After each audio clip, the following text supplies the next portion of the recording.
A todos, gracias por venir. Damos la bienvenida a Javier Arnaldo.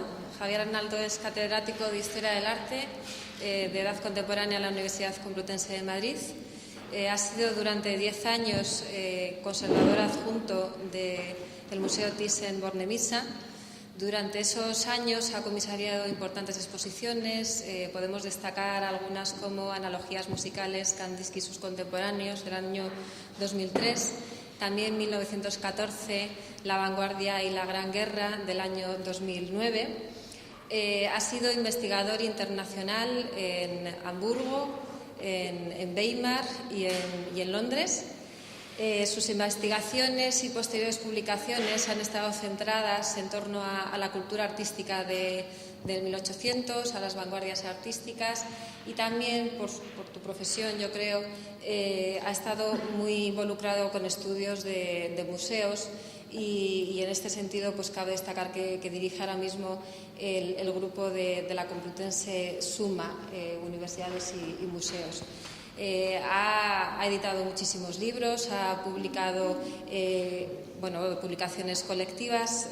Cabe destacar Fragmentos para una teoría romántica del arte, del año 89, creo que fue tu primer libro, después de venir de tu periplo europeo.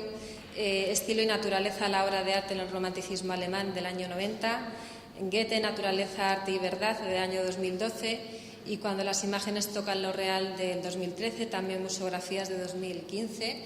Se me olvidaba comentar que aparte de su etapa en el Museo Thyssen como comisario de exposiciones, también en el Reina Sofía comisarió la exposición monográfica de Ángel Ferrand, y en el Círculo de Bellas Artes también ha colaborado como comisario de exposiciones. También es poeta, 4 o 5 libros has publicado ya de poesía.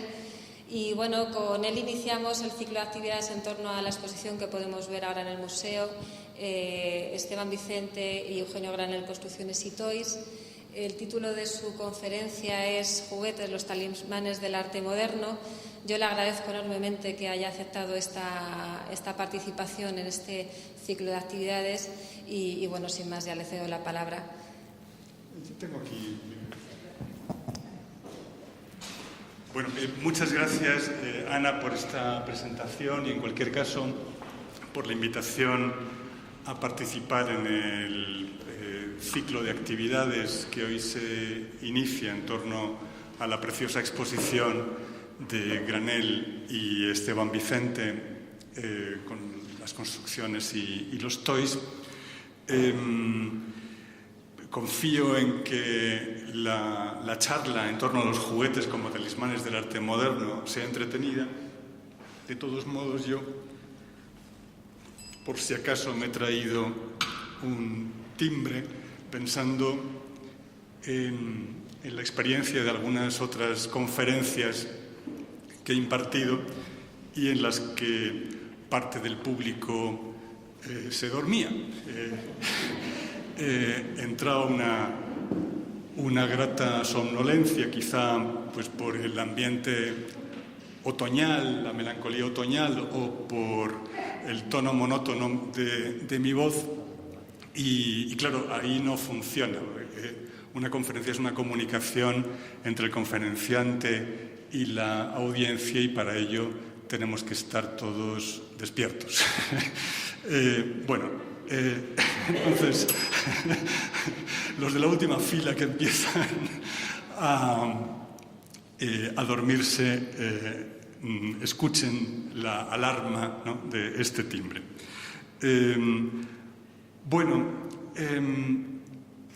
Esto viene a cuento por una obra de Granel que tienen en la exposición, titulada Un seno de Santa Gadea, que se parece enormemente a mi timbre. Podríamos decir que esto es una réplica del seno de Santa Gadea que expone Granel. Se trata de un objeto como este, con el que podríamos jugar ahora mismo, si este fuera o no el objeto de Granel, a los hoteles, que yo soy el recepcionista y ustedes se pelean por la única habitación disponible que hay en mi hotel y tocan mucho el timbre, por ejemplo. Pero Granell nos propone evidentemente otro juego, pero que tiene que ver con esta transmutación del objeto en una herramienta para el juego. Un juego, eso sí, muy distinto al de los hoteles o muy distinto al del uso utilitario del timbre. Lo que propone es lo que el título nos comunica: un seno de Santa Gadea. Santa Gadea o Santa Águeda o Santa Ágata, que ustedes saben que es patrona de un pueblo muy cercano, de Zamarramala, y uno de los pocos lugares en el mundo fuera de Sicilia en los que se celebra a esta santa. Fue mártir del siglo III, precisamente en Sicilia, y se dice que su martirio consistió en que le cortaron los pechos. Por lo tanto, hablar de este objeto, o el de Granell, como un seno de Santa Gadea, significa que nos propone reconocer en el objeto una reliquia. Sería el pecho incorrupto de Santa Gadea. Por supuesto, si es incorrupto, siempre sonará, siempre que lo toquemos, pero dado que es una reliquia, está, como corresponde, dentro de una vitrina, algo que no podemos manipular. Bien, es cierto que esa no manipulación es una condición solo relativa. Es decir, en principio, como objeto solo de exposición y como objeto artístico no es manipulable. Como objeto de juego sería otra cosa. Si bien reconocer en el timbre una reliquia, si bien tiene algo de irreverente, sí ejerce la clave, digamos, de este principio de juego, que es la transferencia de sentido. Ver algo como lo que no es un pecho de Santa Águeda, pero descubrimos en esa identificación una identidad oculta, ¿no? Hay un principio expresivo, algo que se expresa en ese juego. Y ese juego es inmenso. Si es un pecho de Santa Águeda o de Santa Gadea, pensamos también en la jura de Santa Gadea, ¿no? Como un hito importante del romancero, y Santa Gadea es ante la cual se jura, ¿no? o el rey Alfonso VI jura su inocencia, jura que no ha matado a su hermano, y ese acto suena en el ready-made, que finalmente es el timbre. Hay una diferencia importantísima entre mi timbre y el objeto expuesto en la sala, ¿no? Finalmente, el objeto de Granell. Y es el de la utilidad, el de la funcionalidad utilitaria. Este lo es, y aquel, sin embargo, ha perdido toda adscripción de utilidad que originalmente le corresponde. Y adquiere o ingresa, por así decir, otras funciones que diríamos que son estéticas. Puede ser, en principio, una reliquia no es exactamente una obra de arte, es mucho más que una obra de arte, ¿no? Es un objeto intrínsecamente sagrado, consubstancialmente sagrado. Es una parte de, en este caso, una santa. Una herramienta para acuchillar, como esta, es denominada por Granell el canto del cisne. Y efectivamente en ese mango, como en la curva del timbre reconocemos más o menos un pecho, pues en ese mango reconocemos el esbelto cuello de un cisne. Él no lo denomina exactamente cisne, sino el canto del cisne. Oímos y no oímos ese canto del cisne, que es el canto, saben que es cuando el cisne muere, se dice que canta bellísimamente. Pues algo nos invita a percibir de eso en La lijadora. ¿Qué vemos en La lijadora, ¿no? ¿Qué somos capaces de ver? Vendría a ser quizá la pregunta. ¿O qué despierta su aspecto en nuestra imaginación? Es el reto, finalmente, contestar a eso que nos lanza Granell al convertir esta herramienta de trabajo en una pieza escultórica. Hacer de él un ready-made que nos invita a imaginar. Es algo comparable a las imágenes utilizadas en el test de Rorschach. Hermann Rorschach fue un psicólogo suizo que en los años 60 del siglo pasado desarrolló el conocido como test de Rorschach, que consiste en imágenes muy informes en las que hemos de reconocer cosas y según nuestras reacciones, según veamos aquí un alegre gigante o un monstruo amenazante, pues así mide el psicólogo nuestro estado anímico, ¿no? O nuestra disposición anímica. Es algo que también podemos comparar a la visión de contenidos de nuestro futuro en unos pozos de café, ¿por qué no? O por ejemplo, una disposición como esta, la de el oráculo de estaño. No sé si conocen este juego.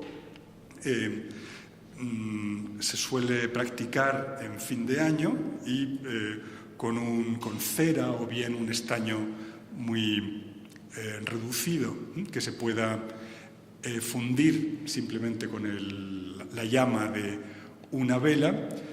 Cuando el líquido está fundido, se vierte en agua fría y se forma cualquier cosa. Y entonces, en la forma que adquiere esa masa, yo he de leer lo que me va a ocurrir en el año entrante. Va a ser un buen año, no sé, voy a tener tales o cuales éxitos o tales o cuales problemas. Bueno, pues algo de esto también hay, que en una imagen o en un objeto utilitario yo pueda imaginar, pueda incluso en términos oraculares, que pueda descubrir en lo fortuito una imagen oracular. Bien, quería abundar en esta idea del juego como protagonista del arte moderno, haciendo alusión a un artista muy diferente, a Esteban Vicente o a Eugenio Granell, que es Alan Caprow, que es por así decir, inventor del happening, una fórmula artística que consiste eminentemente en hacer, no en hacer una cosa o en hacer y sin un fin preconcebido y guiándose mucho del azar, es hacer, básicamente. Y es ante todo un defensor del no arte. Él tiene un escrito que se llama La educación del desartista, en el que distingue el arte del no arte y del arte-arte y del anti-arte. Un juego así, pues verdaderamente complicado desde el punto de vista conceptual, que finalmente le lleva a defender el no arte como una forma de suplantación del arte por la vida. El objetivo está en la vida Entonces, les presento un aspecto de la exposición que tuvo lugar en Viena, como una antológica de Alan Kaprow después de su muerte, 6 años después de su muerte, en 2012, y donde nos encontramos pues un cúmulo de cajas de cartón colgando, grafitis en las paredes, también pintura un poco aleatoria sobre las cajas de cartón y demás. Un poco como los restos, ¿no?, de una acción. Bien, como profeta de la época post-artística, es decir, la época o la etapa final de la humanidad en la que hemos superado el arte y entramos en el no arte, defiende la abolición del trabajo en lo posible. El trabajo lo asocia siempre con el arte y se trata de una sociedad del ocio, donde tengamos mucho tiempo y tiempo pues para hacer no arte. Y invita finalmente a una sociedad cuya revolución consiste eminentemente en entrar en el gobierno del juego, que nos dediquemos a jugar. Es un cambio social, es un cambio educacional, un cambio en todos los ámbitos de la vida, protagonizado por el juego.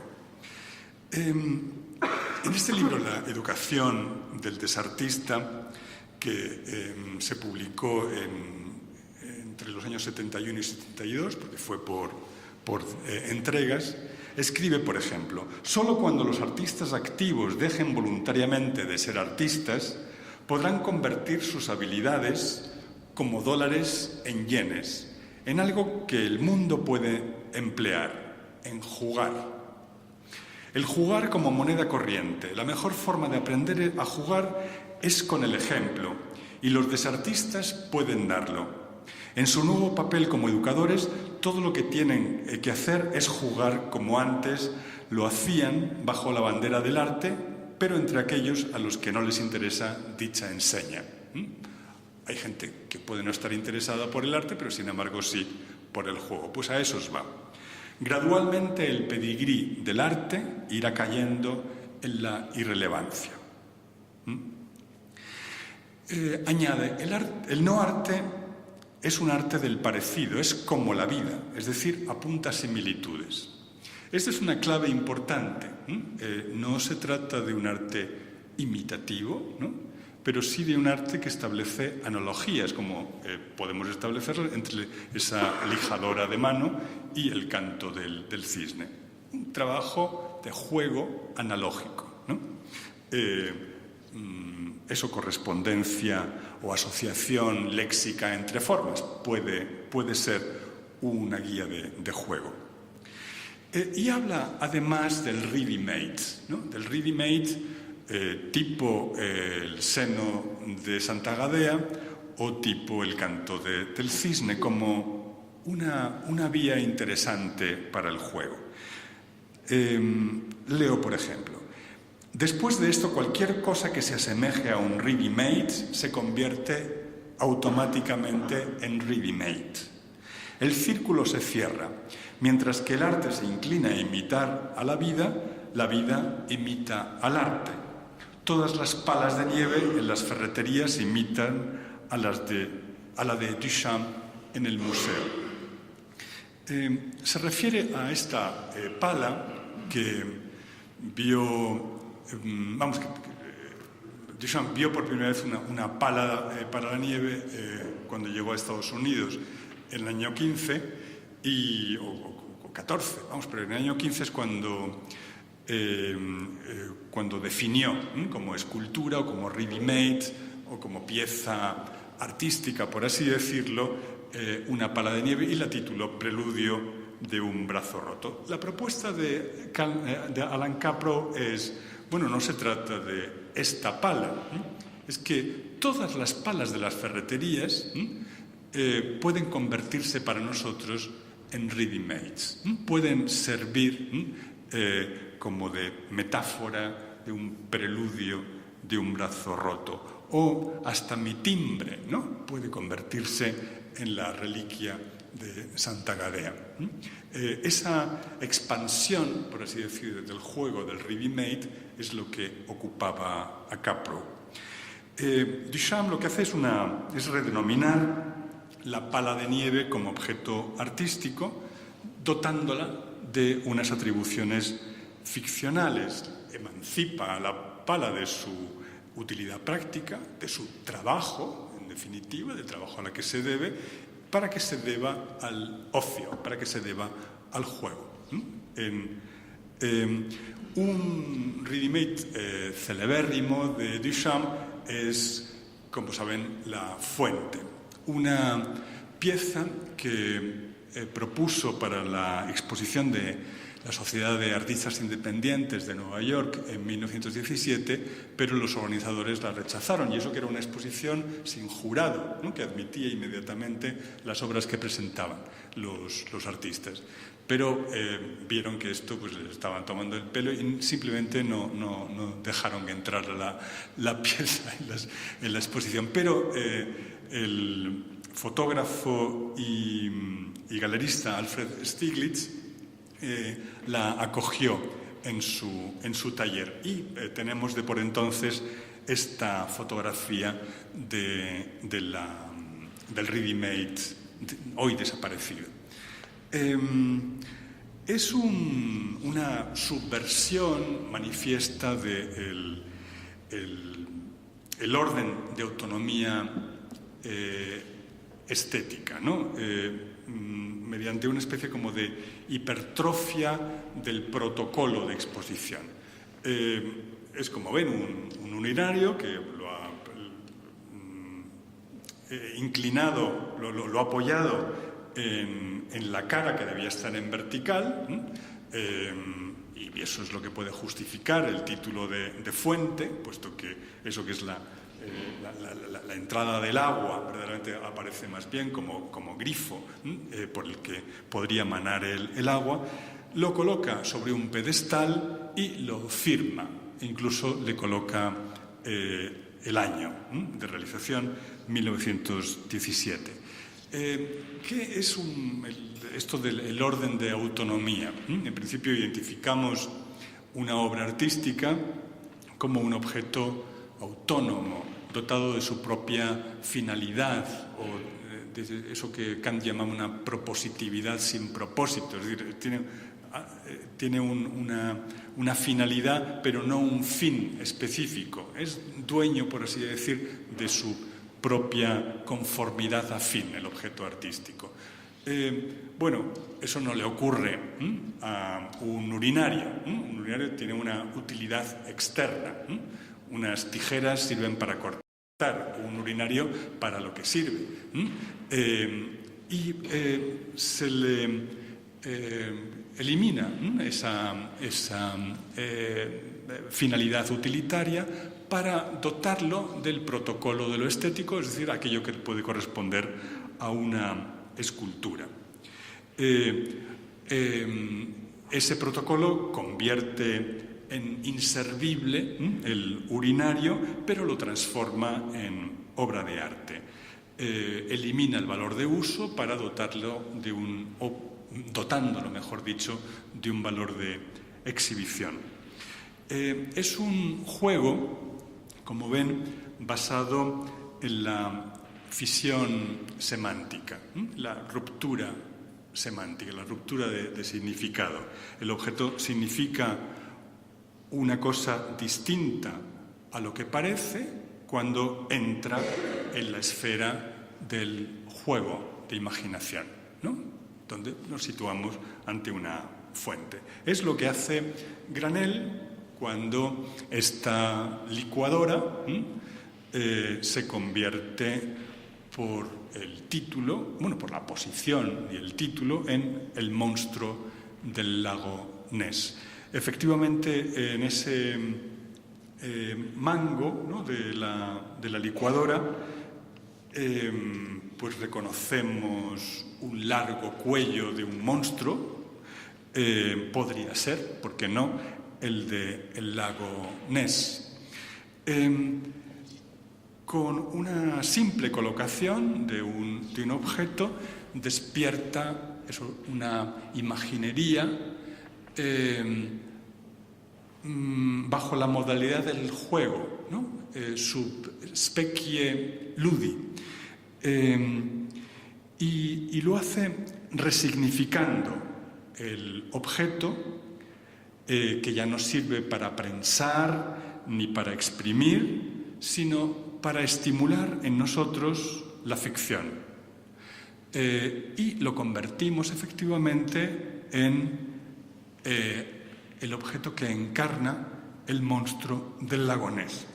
El esfuerzo que hacemos para realizar esa lectura ficcional es exactamente el mismo que hace un niño cuando ve en una chapa el cuerpo de un futbolista, por ejemplo, o cuando ve en una caja de zapatos un tesoro pirata, o en una caja un poco mayor una nave espacial o un hidroavión. La imagen sirve a la imaginación como sintagma de valores semánticos variables, aquí especificado como monstruo del lago Ness, pero podrían ser también otros. Y esos valores semánticos dependen total y absolutamente de nuestra imaginación, le dan un soporte relativo.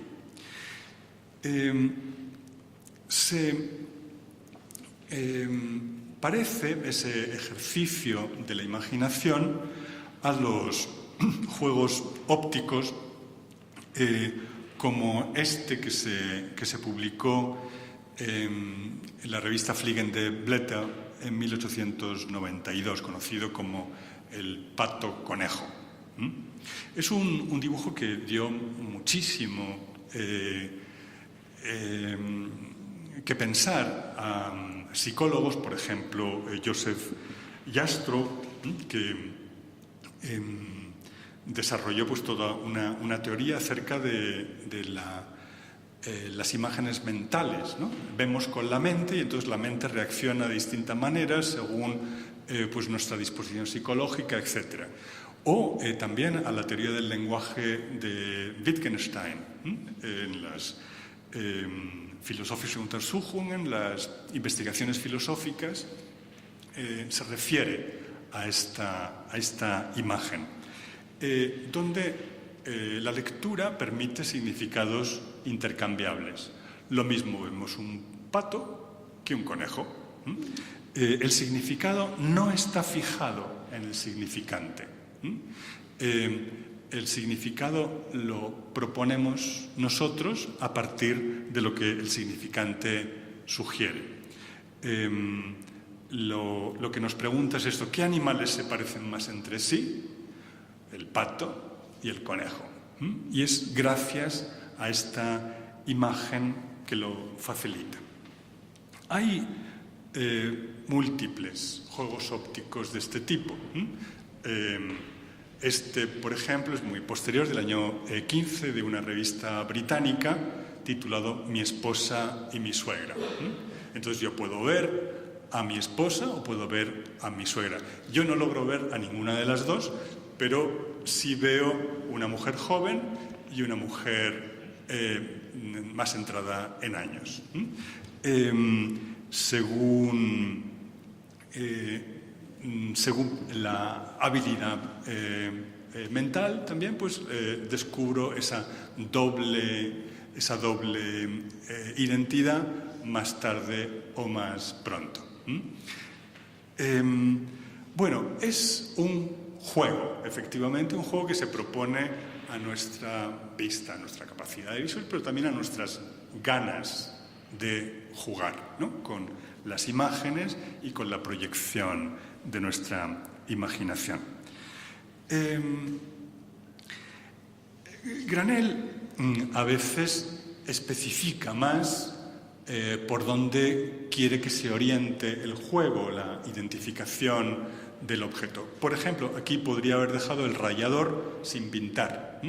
Y el rallador seguiría teniendo un mango que podríamos identificar con un cráneo o o quizá con una cresta, seguiría teniendo unos remaches en los que podríamos ver un ojo, o seguiría teniendo una cuchilla curvada que nos podría recordar una boca. ¿Por qué no? Pero él lo especifica, ¿no? Nos coloca una nariz, pinta una cara, etcétera, etcétera, y nos hace reconocer en ese rayador pintado un cacique tribal.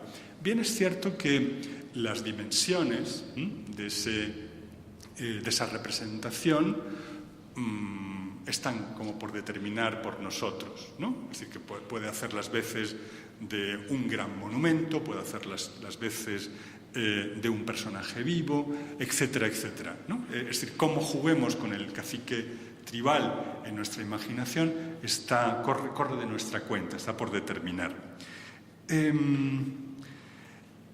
Pero hay algo que quizá vayan percibiendo ya en todos estos ejemplos, y es que la representación, o sea, lo que el objeto tiene de representación de algo, del cacique, del monstruo del lago Ness o de Santa Ágata o Gadea, es solo un paso para acceder a una presencia viva. Es decir, nosotros podemos entretenernos, por así decir, con la visión del objeto, pero realmente el objeto sirve sobre todo para entrar en el juego de la vida, que tiene que ver con esa imaginación del cacique tribal o con el monstruo del lago Ness o con cualquier otro elemento. Es decir, no nos detenemos en el objeto, sino que el objeto es herramienta para una inmersión en el sentimiento de lo vivo, en el sentimiento de una leyenda o de una realidad viva. Es decir, lo mismo, ¿no?, que es realidad viva, toda la proyección de la imaginación del niño en su caja de cartón. En ese sentido. Y ahí hay una diferencia muy notable en relación a la representación artística que se presenta como tal, ¿no?, como representación autónoma de la realidad. Digamos como que el protocolo de la autonomía está aquí para ser roto. De alguna manera es una propuesta que se rompe en el momento en el que el juego se libera. Algo similar pues, podemos encontrar en este divertimento de Esteban Vicente. Es efectivamente como una cabeza de un perrito, o podía ser también un dragón o el monstruo del lago Ness, ¿por qué no? El caso es que nos sirve el juguete, el toy, como vehículo de inmersión en ese sentimiento de una vida que ocurre más allá, ¿no?, el propio objeto, que solo sirve de instrumento pasajero. Hay una fuerte comunicación entre realizaciones como estas que acabamos de ver, de Granell y de Vicente, y los graffiti que documentó Brassai y otros muchísimos que podríamos documentar hoy en día. Me encuentro con un muro desconchado o deteriorado, quizá con algunas incisiones, y yo reconozco en esas irregularidades, por ejemplo, caras. Y entonces hago unas hendiduras mayores, completo, por así decir, las incisiones y descubro figuras, ¿no?, como las que se descubren en estos fotografiados por Brassai o en tantísimos otros de su larga serie titulada Graffiti de 1933 en adelante. Incluso Brassai nos nos ofrece una fotografía de Miró como contemplador de uno de estos grafitis, de un dibujo infantil de alguien que nos está saludando, ¿no? Realizado con tiza, y parece señalar con esta fotografía la especial atención de Miró por esa imagen. Un poco como una especie de modelo de una pintura, una representación, una imagen natural, como algo que encarna un principio de naturalidad de la creación artística. Algo que está más cerca, por así decir, de lo auténtico. Vamos a dejarlo así, que creo que es una forma de expresarse un poco coca-cólica, pero por ahí iría. Bien, y nos encontramos un interesante complemento en los retratos de Brassai de Miró, con esta fotografía del mismo año, 1955, en el Museo Marítimo de Barcelona.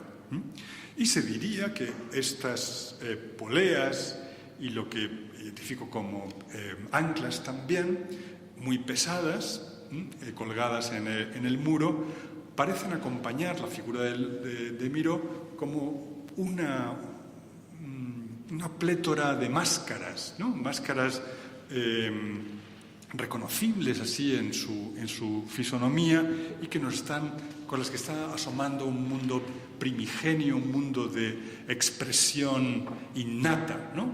Que lo acompaña. Y efectivamente son estas dos imágenes de Brassai pistas importantes acerca de ejemplos contundentes y muy determinantes para la propia creatividad de Miró. Bien, tiene importancia en esta época la literatura sobre el dibujo infantil. Y en esa literatura hay que señalar la especial singularidad del libro de Hartlaub, El genio del niño, publicado por primera vez en 1922. Aquí tienen una edición posterior del año 30, pero ya les digo, es del 22, donde se trata sobre el valor explícito del dibujo infantil en términos como de un canto a la inmensa creatividad del niño, ¿no? Que encarna la apasionada voluntad de forma, la necesidad expresiva. Es auténtico el niño en su expresión en todos sus pasos y no está exento tampoco, eso sí, de la influencia del modelo adulto del arte, por así decir. Y señala algo que es muy importante para lo que nos ocupa, y es que reconoce que el arte moderno, el arte de los años 10, de los años 20, había alcanzado formas de expresión que conectaban con el reformismo pedagógico, conectaban, en definitiva, con la expresión infantil y se hacían, por así decir, más fáciles de comunicar a los niños, o que comunicaban mejor con el dibujo infantil. Habla Hartlaub de la necesidad de proteger al niño en el niño, es decir, como respetar sus parámetros propios de expresión, y añade también la importancia de preservar al niño en el hombre, que sería un poco la tarea del arte nuevo. El arte infantil está acompañado en el cambio de siglo y en las primeras décadas del siglo XX también de la impronta del dibujo popular, como vemos con los graffiti, y también de lo que Alfred Jarry llamaba el dibujo pueril, dibujo menos profesional, por así decir, el dibujo pura y simplemente de expresión, insisto, pueril. Así, por ejemplo, lo vemos en la cubierta de Les Chansons du Désherbage que tienen en la pantalla, con un dibujo informe, ¿no? Con estas figuras grotescas realizadas por el propio Jarry. Es un punto de arranque, el de Alfred Jarry, de la difusión y la puesta en valor del dibujo de legos y el dibujo de aficionados, incluso del dibujo popular entre los escritores, ¿no? Lo conocemos también, por ejemplo, entre nosotros el caso de Lorca, o en Francia es muy célebre el caso de Guillaume Apollinaire. Bueno, es el momento de un entendimiento mayor o mayúsculo por lo popular. Al igual que Hartlaub, hay otros muchos, ¿no? que se dedican al estudio del dibujo infantil. Entre los pioneros está Corrado Ricci o James Sully, que realiza ya estudios en 1895. Se trata de diferenciar las diversas fases, ¿no? del dibujo infantil según la edad, y de alguna manera el conocimiento de esas fases debe servir de base para una nueva pedagogía del dibujo, ¿no? Para adecuar la pedagogía del dibujo a las predisposiciones de los niños y demás. Nos encontramos con una literatura directamente ligada al conocimiento de los niños y vinculada al reformismo pedagógico. Una estrella de ese movimiento del reformismo pedagógico fue Ellen Key, educadora sueca, que escribió en 1900 El siglo de los niños, un libro traducido a múltiples idiomas. En castellano ya se publicó en 1907 en 2 volúmenes, y en fin, a muchas otras lenguas. Hablar del siglo de los niños es efectivamente poner el dedo en la llaga y referirse a una época en la que se está descubriendo al niño, se está conociendo prácticamente por vez primera en la historia las disposiciones específicas que el niño tiene, completamente diferenciadas de las del adulto en su relación cognitiva, perceptiva y demás con su derredor. Y, por supuesto, esas condiciones determinan formas mejores o peores de aprendizaje y traen consigo, esos conocimientos traen consigo una enormidad de propuestas de reforma de métodos didácticos, materiales didácticos, régimen de las escuelas, etcétera, etcétera, etcétera. Es uno de los grandes hitos, ¿no? del cambio de siglo. Y en ello quería que nos detuviéramos un poco. Hay un factor más, ¿no? Los autores son muchos. Georges-Henri Luquet fue otro de los estudiosos de los dibujos infantiles. Aquí tienen uno de sus libros, pero también hay que tener en cuenta, y es un factor a considerar, que él estudia tanto el dibujo infantil como el arte primitivo, el arte tribal y el arte arcaico, y que, al igual que él, otros intelectuales establecieron un paralelismo entre ambas manifestaciones. Que el arte infantil es al arte primigenio como el arte adulto es al arte clásico, ¿no? digamos, el Renacimiento o el arte así, hasta el siglo XIX, si quieren. Es decir, que hay un paralelismo entre el desarrollo filogenético del arte y el desarrollo ontogenético, que aquello que vale para el género humano vale también para el crecimiento del individuo, ¿no?, en sus diversas fases. Y esto es algo que se explora. Aquí tienen una doble página del almanaque El jinete azul, de 1912, una publicación de Kandinsky y Franz Marc, donde se enfrentan un dibujo infantil de un niño, eso sí, un poquito mayorcito, ¿no?, de como de 12 años tendrá fácilmente, o tendría, mejor dicho, y una capa en nui que tienen también ahí fotografiada. Bien, de modo que cuando vemos una escultura con apariencia de juguete, como esta de Karel Appel, del Rijksmuseum, podremos reconocer a la par en ella una expresión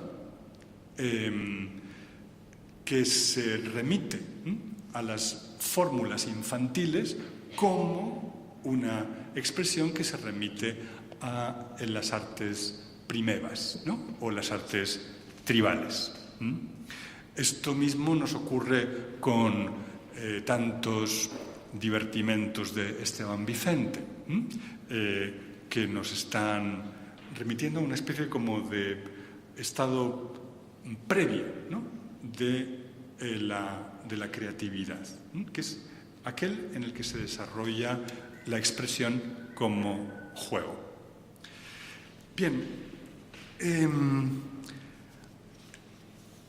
hay expresamente, ¿no?, en estas décadas, así, desde los años 10 en adelante, necesidad también entre los artistas de servir, por así decir, a este ideal de época, al del juego, la nueva educación, la nueva consideración de lo humano también como vinculado a esa etapa infantil y lúdica, como le ocurre a Constant, el artista holandés, con este espacio Circus que concibió para ser erigido como monumento en la Museumsplein de Ámsterdam, como un monumento al juego, por así decir. Forma parte de ese proyecto grande suyo que es la Nueva Babilonia. Por esas escaleras se podía subir, teóricamente. Bueno, no fue realizado, pues probablemente por los peligros que podía acarrear para el público. Pero monumento a la infancia, monumento al juego. Como nos podemos encontrar también en el caso de Las pajaritas de Ramón Acín en Huesca, ¿no?, que es un monumento de esos que celebra la primera forma como juguete. Bien, un caso particular es el de Ángel Ferrand con su escultura La Escolar, un relieve realizado en piedra artificial que está aún en el Instituto Ramiro de Maeztu, y aquí tenemos el modelo en escayola, dedicado a Rafael Barradas. Bien, es una representación explícitamente dedicada a servir de icono para la reforma escolar. Es una escolar, una niña, es importante, felizmente dedicada a sus deberes, junto a una planta que recibe una amable luz, etcétera, etcétera. Algo que estaría en completa contradicción con las aulas habituales en la España de entonces. Aquí tienen una imagen de aproximadamente 1930 de una escuela rural de un pueblo de Ávila, donde pues, la mala iluminación, la poca ventilación y demás son muy notables a simple vista en la fotografía, pero además notamos una fortísima jerarquización, ¿no? Una diferencia total, ¿no? Entre el ámbito de los alumnos y el del profesor, esa disposición del niño ante el profesor, que no es ya de respeto, sino de miedo, etcétera, etcétera. Una escuela necesitada, por lo tanto, de reforma. Las condiciones en España de este reformismo pedagógico del que les hablaba eran muy especiales, puesto que no solo se trataba de unas condiciones tristes, ¿no? En los espacios de las aulas, sino que también el índice de analfabetismo era muy importante, aún en el cambio de siglo, y especialmente en algunas regiones, y especialmente en algunas clases, y especialmente entre las mujeres, etcétera, etcétera. Y hay son décadas de un esfuerzo proteico, ¿no? Por la alfabetización, por la generalización de la enseñanza y también por la reforma de la enseñanza. Esto es verdad, más minoritario, el reformismo pedagógico, pero afecta y mucho. Encuentran, por ejemplo, en la revista Actividad Contemporánea, en su número 9 de 1933, un monográfico dedicado a la arquitectura de las escuelas. Y esa arquitectura pues, ha de ser luminosa, espacios amplios, bien ventilados, el mobiliario no está fijo, ¿no? Sino que es móvil, se puede, por lo tanto, romper con la jerarquía, se pueden agrupar las mesas de una manera u otra, un trabajo mucho más colaborativo, etcétera, etcétera. Aquí lo que presentan es un ejemplo del Instituto Escuela de Madrid, construido por Carlos Arniches. Es un campo de reformas, por así decir, que está entre las prioridades absolutas del desarrollo social de las décadas de comienzos del siglo XX. Y hay que decir, como ocurre en la Escuela Horaciana de Barcelona, que es de donde vemos la imagen tomada en 1910, que la práctica de las manualidades, la práctica del arte, por así decir, trabajar con barro, con el dibujo, etcétera, etcétera, es un componente absolutamente determinante en ese reformismo pedagógico. Es decir, hoy nos hemos acostumbrado a que desaparezca la enseñanza de las artes de las escuelas, pero sin embargo, en ese momento inicial de formación de la escuela madura, tuvo una eclosión impresionante la enseñanza artística y musical. Aquí tienen una imagen de la Escuela Municipal Montessori de Barcelona del año 10. Si observan bien la disposición de las niñas y los niños en esta escuela es muy variada. O sea, se reúnen dos en un pupitre o quizá más, se pueden reunir haciendo un círculo y están trabajando. Y están trabajando, si ven, con muy diversos materiales. Materiales didácticos que pueden ser planos, pueden ser volumétricos, pueden ser juegos, puede ser un cuaderno en el que están leyendo algo o curioseando, etcétera, etcétera. Esa diversidad de los materiales es un factor importante. La escuela Montessori es, de entre las escuelas reformistas, quizá la más rica en materiales escolares diversificados, ¿no? Trabajaba mucho la sinestesia, la relación intersensitiva en el aprendizaje. Y cabría como extenderse mucho en ese ámbito, el de los materiales escolares. Me voy a reducir mucho ese campo a los juegos de construcción para indicar, ¿no?, que los juegos de construcción se desarrollan a partir de los años 30 del siglo XIX, fundamentalmente, pero tienen un fortísimo empuje a fines de siglo, a partir de los 80, y un desarrollo imparable en el siglo XX. Aquí tienen unos de los juegos más antiguos, de Rudolf Ackermann, que son juegos de construcción como los que todos ustedes conocen de alguna manera, ¿no? Unas figuras de madera que las puedo ir colocando bien en volumen, bien planas, ¿no?, que las combino a mi antojo para construir, por ejemplo, esta especie de hombre casa, ¿no?, podríamos decir, que vemos en la pantalla. Pero en la escuela también se utilizan estos juegos de construcción, en la escuela Montessori, pero también en otras. Pionero en ello fue Fröbel, el pedagogo alemán que desde muy pronto, sí, en los años 70, ¿no?, estaban trabajando los niños con unas cajas que él mismo concibió. Yo creo que son 8 juegos y es un cubo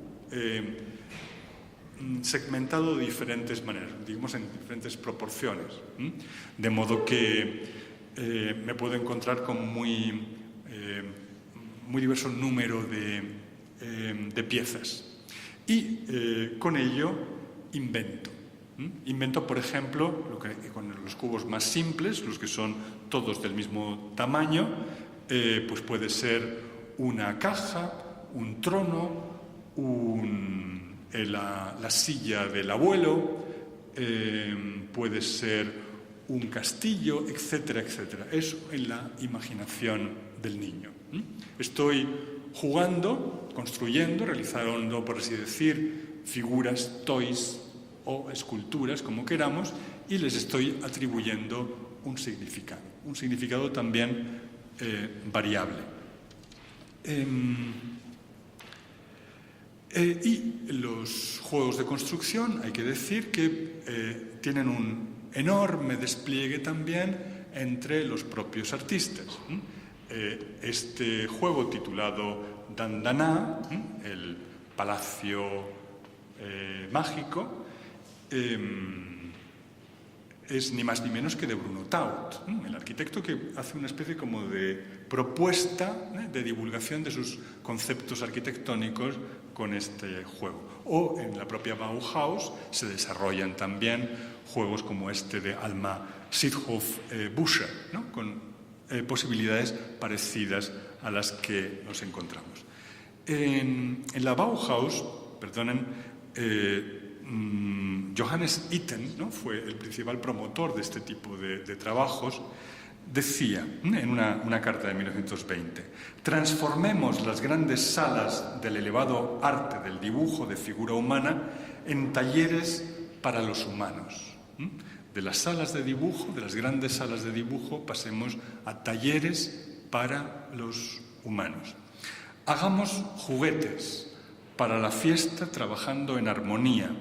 Hagamos árboles, casas, animales, pastores, estrellas, como niños para niños.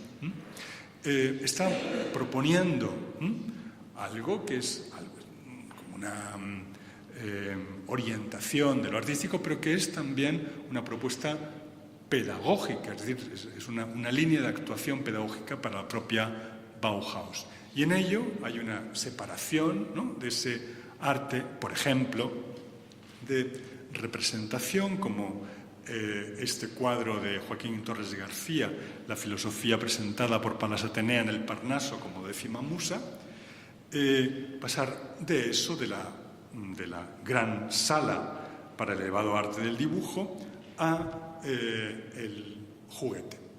Bueno, ocurre, como ejemplo elocuente, que Joaquín Torres García trabajó en los años 16-17 en la escuela frebeliana de Tarrasa y fue salir de su puesto de profesor en la escuela frebeliana y empezar. Ya saben ustedes que Torres García fue el gran artista del noucentisme, el gran representante de ese clasicismo, mediterraneísmo que cantó Eugeni d'Ors y demás. Bien, pues al abandonar la escuela frebeliana, donde ejerció como docente, empezó a hablar de presentisme, de evolucionismo, presentismo, evolucionismo de arte del día, y también, aparte de transformar completamente su pintura hacia códigos más o menos vinculados a los de un futurismo, barradas y demás, también realizó juguetes. Son los joguines d'art, juguetes de arte, o jueguitos de arte, que presentó en el año 18 en las Galerías Dalmau de Barcelona, que ya los construyó un fabricante, Francisco Rambla. Aquí tienen la invitación para esa exposición, que era un cuaderno con un texto de barradas. Y son juguetes desmontables, por supuesto, manipulables, desmontables y transformables, ¿no? Con los que hemos de pensar historias, dramatizarlas, ¿no? Que hemos de mover, como este carro con un caballo. Y son juguetes en los que a partir de ese momento, del año 18 en adelante, trabajó abundantemente. Nos puede recordar, quizá, trabajos como el Circus de Alexander Calder, que desde el año 26 en adelante empezó a construir con alambre y otros materiales figuras que eran personajes del circo, el domador, el león, el forzudo, el equilibrista, etcétera, etcétera, con los que él mismo jugaba. Aquí tienen una performance del año 29. Y son juguetes, los de Torres García, que también incluyen motivos circenses y de todo tipo. Se fabricaron en Estados Unidos también, después de fabricarse en Barcelona, en Francia. Son series en las que también las cabezas y los cuerpos son intercambiables entre los animales, si se trata de animales, y en Francia se vendieron como juguetes transformables Aladino, con múltiples piezas y posibilidades. El principio es el mismo que venimos señalando, es una combinatoria entre elementos que permite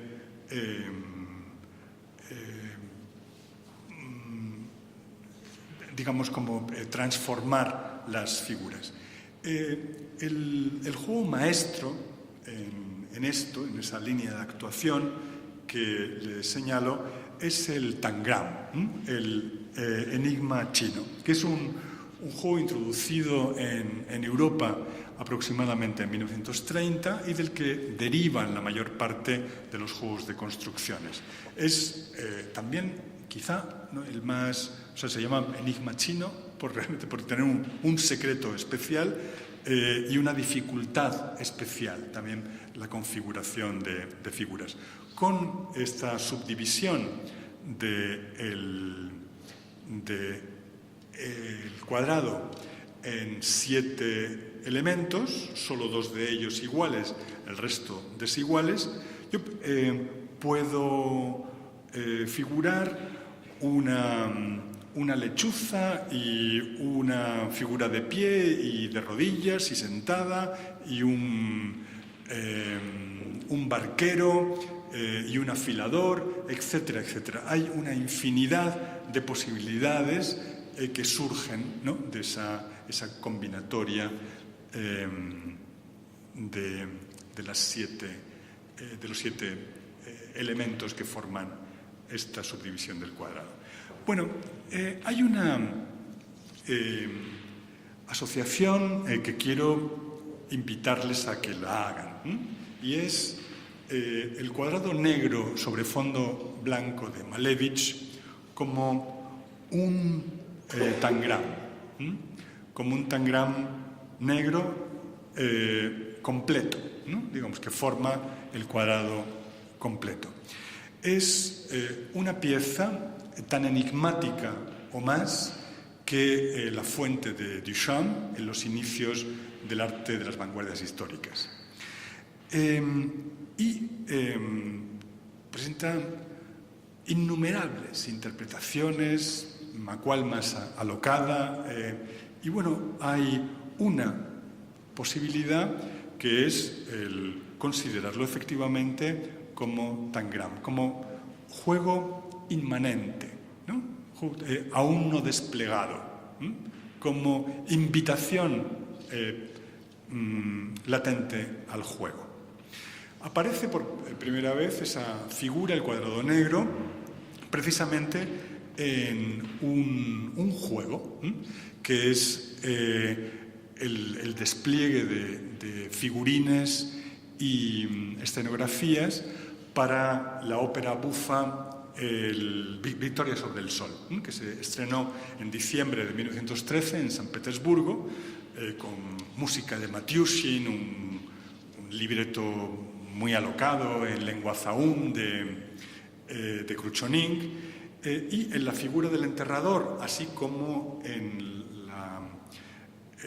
los cuadros escénicos, aparece este cuadrado, el cuadrado como figura clave. En el cartel anunciador de Victoria sobre el Sol, que anuncia a la vez la tragedia Mayakovsky y Victoria sobre el Sol para comienzos de diciembre de 1913, aparece una viñeta de David Burliuk, que vemos un poquito con más detalle, donde ven que esa figura, un hombre con sombrero que anda así como saludando y saltando, se parece mucho, ¿no?, a una composición antropomorfa con un tangram. Bueno, hay una viñeta que me gusta particularmente, que es una viñeta cómica aparecida en la revista Jugend, una revista modernista, en 1912, que se titula El cubista. Un señor visita al pintor en su taller y le pregunta: ¿y qué representa este cuadro? Bueno, ya sabe, depende de lo que quiera comprar. Y efectivamente, con una combinatoria, ¿no?, de cubos o de fragmentos de un cuadrado, etc., puedo encontrar muy distintas figuras, y esto pues puede ser un florero o puede ser una escena de caza. Depende de lo que usted le quiera comprar, y yo le construyo con mi tangram lo que usted quiera. Bueno, no quiero comunicar esto con toda seriedad, sino simplemente como una pista para una forma de reflexionar sobre lo artístico en la época, que tiene su interés y que está muy directamente ligada al principio, ¿no?, de lo lúdico, al principio de juego. Por eso, en el despliegue de obras en la conocida como 0.10 última exposición futurista, inaugurada en San Petersburgo en 1915, y donde por primera vez se presentó el cuadrado negro sobre fondo blanco, el cuadrado negro colocado en esa posición paradigmática, ¿no?, es la posición del icono en la Iglesia ortodoxa, es como un elemento al que remiten todo el resto, que son combinatorias diferentes de formas planas. Es algo así como si en ese cuadrado negro se encontrara in nuce la totalidad de posibilidades abstractas. Insisto, abstractas, aquí no hay ni búhos, ni figuras, ni escenas de caza, sino composiciones puras. Bien, algo más sobre juegos en esta dinámica. Uno importante es el de Ángel Ferrán, su juego Arsintes, nunca comercializado, pero que desarrolló en el año 1935, realizó 11 series de plantillas acompañadas de múltiples dibujos. Esta serie se llama Armazón y le da pues para componer diversas figuras, como entre las cuales están estas que ven, o este otro, ¿no?, el llamado grotesco. Esta vez las plantillas son en colores. Bien, desarrolla con este mismo interés el juego para la construcción en el plano, eso sí, de figuras. Y guardan estrechísima relación esas prácticas con sus propias realizaciones artísticas. Les pongo el ejemplo de sus objetos de 1934, presentados en las Galerías Sira de Barcelona aquel año. Son ensamblajes donde, por ejemplo, en la figura de la izquierda, titulada Hidroavión, nos encontramos una percha, una hoja de sierra, nos encontramos un punzón, realizando esa figura que titula Hidroavión. Es un ensamblaje, como ensamblajes son esas combinaciones de piezas del Arsintes, etc. Interesantísima es la cooperación exacta entre las fórmulas de creación y las fórmulas de creación que se practican con los niños. Tienen aquí el cartel de la Asociación Auxiliar del Niño de 1935, una asociación que existía en el barrio de Madrid, en el barrio de Prosperidad de Madrid, para la atención a niños, pues un poco como que pasaban demasiado tiempo solos y demás. Y Ángel Ferrán desarrolla una serie de talleres para ellos. Este es el cartel que se distribuía por las casas del barrio para pedir objetos en desuso. Una silla, un paraguas, una bicicleta, algo que le sobre a usted y que nos sirva para hacer ensamblajes en los talleres con los niños. El ensamblaje es un juego y es al final también un juguete. Y es en todo esto una escultura. Esculturas como los objetos o las esculturas objeto de Miró del año 1931, que se presentaron en la Galería Pierre de París aquel año y se publicaron en muy diversas revistas, en Cahiers, en Mirador, etc. Se dieron mucho a conocer. Y son, con toda seguridad, las realizaciones que generan una especial atención por esta dinámica del ensamblaje en la creación contemporánea en España y también en Francia. Tienen aquí un par de ejemplos. Y voy terminando. Es en esa dinámica de realización, allí donde se sitúan también los toys de Esteban Vicente, con intenciones seguramente distintas, pero digamos con una fórmula en las búsquedas perfectamente comparable. Y volvemos entonces al principio, donde estábamos, ¿no? Con otro aspecto de la exposición dedicada a Alan Kaplow en Viena. Nos encontramos con las cajas de cartón, con los graffiti, con los objetos utilizados, la combinación de elementos un tanto atrabiliaria y arbitraria, ¿no?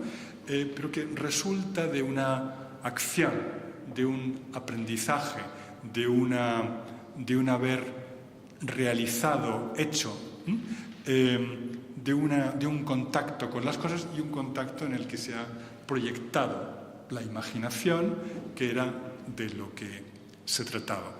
En esa dinámica, ¿no? Entra el juego, como un elemento absolutamente proverbial en la creación moderna. Y así nos quedamos con el seno de Santa Gadea como un poco reliquia de esta religión del juego. Y nada más, muchas gracias.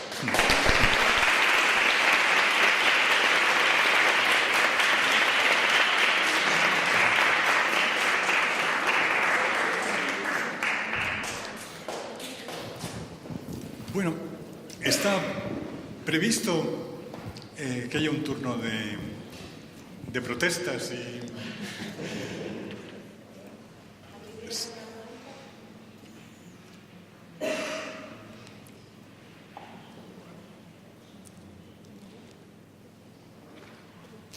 Bueno, así mira, yo más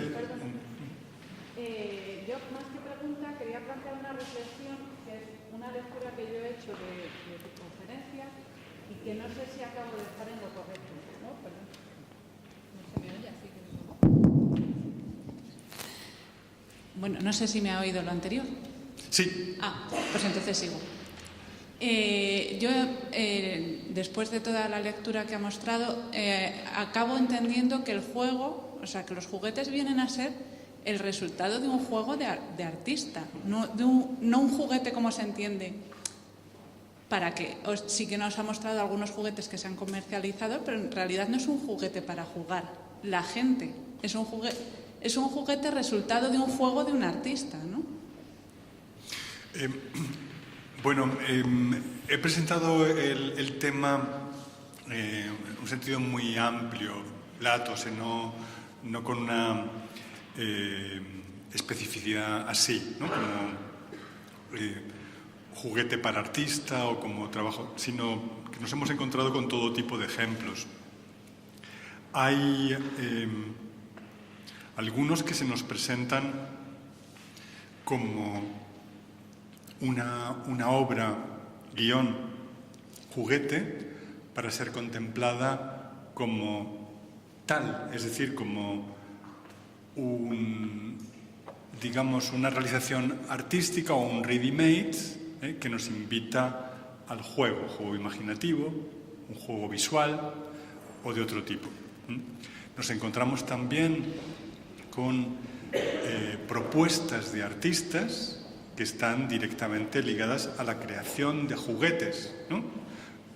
Nos hemos encontrado con el juego Aladino de Torres García o el juego de construcciones de Bruno Taut, ¿no? Lo mismo que esos, hay otros del arquitecto Finsterlin, lo de Lars Sintes. No está claro, no hay ninguna documentación al respecto, pero es muy probable que Ángel Ferrand lo pensara también en algún momento como algo que se podría divulgar también. Pero aunque no se divulgara comercialmente, sí se trata de un juego propuesto para que lo utilicemos los demás, ¿no? O sea, no es simplemente esa trayectoria que señala, sino que hay también muchas proyecciones fuera de ese campo. En ocasiones los juegos están muy estrechamente ligados a la práctica pedagógica. Otras tienen, en otras ocasiones nos encontramos con un sentido lúdico pues para cualquier público. Pero yo lo que quería señalar ante todo es esa presencia del objeto sub specie ludi, bajo la modalidad del juego, de lo lúdico, como condición indispensable para la comprensión de la creación contemporánea, y un condicionante extraordinariamente importante en eso es, insisto, el reformismo escolar, ¿no? Como circunstancia de época de enorme trascendencia. Y no es que la escuela atienda a la creación contemporánea, sino que es la creación contemporánea la que atiende a la escuela. Está, digamos, tomando nota, ¿no?, de valores humanos, de exploraciones perceptivas, de formas de conocimiento, etcétera, que se descubren, ¿no?, en esa escuela atenta al comportamiento de los niños por primera vez en la historia.